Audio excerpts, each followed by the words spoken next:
हरे कृष्णा. श्रील प्रभुपाद एक असं व्यक्तिमत्व आहे की ज्यांनी संपूर्ण जगामध्ये क्रांती केलेली आहे. श्रीकृष्ण जन्माष्टमी नंतर ज्यांचा आविर्भाव दिवस अर्थात प्रकट झालेला दिवस येतो ते म्हणजे श्रील प्रभुपाद आहेत. आणि आज आपण श्रील प्रभुपादांच्या बद्दल थोड्याच वेळामध्ये जास्तीत जास्त माहिती घेण्याचा प्रयत्न करू. मला असं वाटतं श्रील प्रभुपादांनी नारद मुनींसारखं कार्य केलेलं आहे. आणि म्हणून जसं नारद मुनींना इंग्लिशमध्ये एक शब्दप्रयोग आहे ट्रॅव्हलिंग प्रीचर, ज्याला आपण मराठीमध्ये म्हणू शकतो प्रवासी उपदेशक. श्रील प्रभुपाद देखील नारद मुनींच्या सारखे प्रवासी उपदेशक आहेत. जसे नारद मुनी एका ग्रहावरून दुसऱ्या ग्रहावर जाऊन सर्वांना हरिनामाचा प्रचार करतात, श्रील प्रभुपादांनी हेच कार्य केलेलं आहे. जगभर भ्रमण करून केवळ 12 वर्षामध्ये वेगवेगळ्या ठिकाणी अनेक वेळा संपूर्ण जगाला 14 वेळा भ्रमण करून श्रील प्रभुपादांनी हरिनामाचा प्रचार केलेला आहे. त्यामुळे निश्चित श्रील प्रभुपाद एक प्रवासी उपदेशक आहेत. दुसरं, जसं नारद मुनींना नेहमी श्रवण करायला आवडायचं, श्रील प्रभुपाद देखील नेहमी श्रवणासाठी उत्सुक असायचे. हे त्यांच्या अनेक लीलेमधून आपण पाहतो.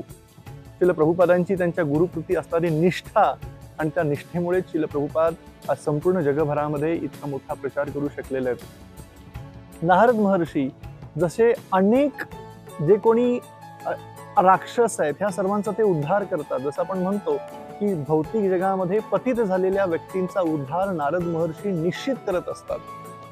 तसंच श्रील प्रभुपादांनी आपण पाहतो संपूर्ण जगामध्ये पतित असलेल्या सगळ्या लोकांचा उद्धार श्रील प्रभुपादांनी केलेला आहे. नारद महर्षींनी व्यास महर्षींना ग्रंथ लिहिण्यासाठी प्रेरित केलेलं आहे आणि त्या माध्यमातून भागवतासारखा ग्रंथ आलेला आहे.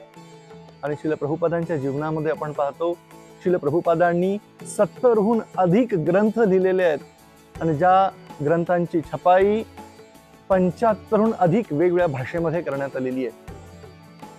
आणि त्याचसोबत ज्या पद्धतीने नारद महर्षींनी हरिनामाचा प्रचार केलेला आहे सर्वत्र, श्रील प्रभुपादांनी त्यांच्या गुरूंच्या आदेशानुसार श्री चैतन्य महाप्रभूंचं आंदोलन वेगवेगळ्या देशामध्ये पसरवलेलं आहे आणि या हरिनामाचा प्रचार केलेला आहे. तर निश्चित अशा श्रील प्रभुपादांच्या चरणी आपण ऋणी राहूया, ज्या श्रील प्रभुपादांनी संपूर्ण जगामध्ये मोठी क्रांती केलेली आहे. आणि म्हणून मला एक सुभाषित आठवतं, ज्या सुभाषितामध्ये असं म्हटलेलं आहे, साधूनाम दर्शनम पुण्यम तीर्थभूताही साधवाः कालेन फलते तीर्थ सद्य साधू समागम. की जसं एखाद्या तीर्थ नदीच्या संपर्कामध्ये गेल्यानंतर व्यक्ती स्नान करूनच पवित्र होतो, पण त्या नदीमध्ये स्नान करायसाठी त्याला बराच काळ प्रवास करावा लागतो. पण जे साधू आहेत या साधूंच्या केवळ क्षणासाठीही व्यक्ती संघामध्ये आला तर तो व्यक्ती पवित्र होतो. आणि श्रील प्रभुपादांच्या संघामध्ये जे जे क्षणासाठी आलेले आहेत ते सर्व पवित्र झालेले आहेत. अशा श्रील प्रभुपादांच्या चरणी आपण वंदन करूया आणि श्रील प्रभुपादांचं जे तत्वज्ञान आहे ते तत्वज्ञान आत्मसात करण्याचा प्रयत्न करूया. जय श्रील प्रभुपाद.